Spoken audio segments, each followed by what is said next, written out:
Sister Nabila. Thank you very much, Zahra, and hello everyone, and Assalamu alaikum. First of all, Walaikum salam. How are you? Alhamdulillah, I am fine. What about you people? Mhm. Alhamdulillah, we're Alhamdulillah. good. Okay. Alhamdulillah. First of all, So I would like to say that I am so thankful for inviting me here. thank you so much for taking out your time for us. No problem. Mm. So, So I would love you to introduce yourself to our audience. जैसे ज़ाहरा ने बताया कि मेरा नाम नबीला है, मैं originally Pakistan Punjab Lahore से हूँ और मेरी सारी एजुकेशन जो है वो एग्रीकल्चर यूनिवर्सिटी फैसलाबाद से हुई और पहले मैंने एमएससी की इन सोशियोलॉजी और फिर उसके बाद मैंने अपना एमफिल कंप्लीट किया सेम डिग्री और उसके बाद एज यू नो कि जॉब का सिलसिला शुरू हो गया 2 से 3 साल जो है वो मैंने जॉब की और उसके बाद शादी हो गई और आप सबको पता है कि शादी के बाद जो है वो जॉब जो है वो मुश्किल से ही हो पाती है। तो इस पूरी लाइफ में मेरे पास 3 या 4 साल का एक्सपीरियंस होगा आई वुड से जॉब का। उसके बाद फिर शादी के बाद हम लोग इधर कनाडा मूव हो गए।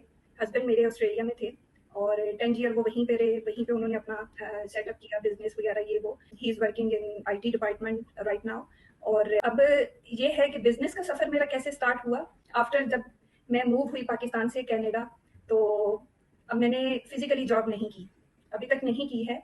अब फिज़िकल जॉब मैंने क्यों नहीं की इसके पीछे भी डिफरेंट रीज़न्स हैं। फर्स्ट ऑफ ऑल जब मैं यहाँ मूव हुई तो जो कनाडा का हार्श और एक्सट्रीम वेदर है उसने मुझे बुरी तरह अफेक्ट किया। वो स्नीजिंग स्टार्ट हो गई और पहले मुझे ये लगा कि मैं इसकी यूज टू हो जाऊंगी लेकिन वो एलर्जी आप ये कह लें कि अब वो मेरी पार्ट लाइफ का पार्ट। तो जब मैंने यहाँ का वेदर देखा तभी मैंने डिसाइड कर लिया था कि मैं फिजिकल जॉब जो है ना वो नहीं करूंगी और आप सबको पता है कि यहाँ पे अगर मियाँ बीवी दोनों मिलके जॉब नहीं करते आप सरवाइव नहीं कर सकते। You have to work. बिल्कुल बिल्कुल। इसलिए मैंने और दूसरा मेरे हस्बैंड चूंकि ऑस्ट्रेलिया में रहे थे और 10 ईयर वो वहीं पे रहे, मैं पाकिस्तान में रही, बच्चों के साथ कुछ वीजा इशू थे।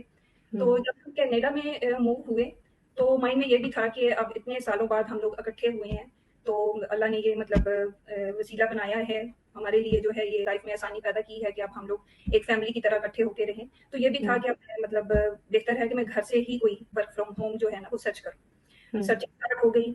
7 टू 8 मंथ जो है वो इसी तरह सर्चिंग पे लगाए। आप कह लें कि वेस्ट किए क्योंकि जब सर्चिंग कर रहे होते हैं आपको इतना कुछ दिखता है, इतनी अपॉर्चुनिटीज दिखती हैं, work from home, online work and this and that. समझ ही नहीं कुछ आ रहा था कि करना क्या है एक्चुअली।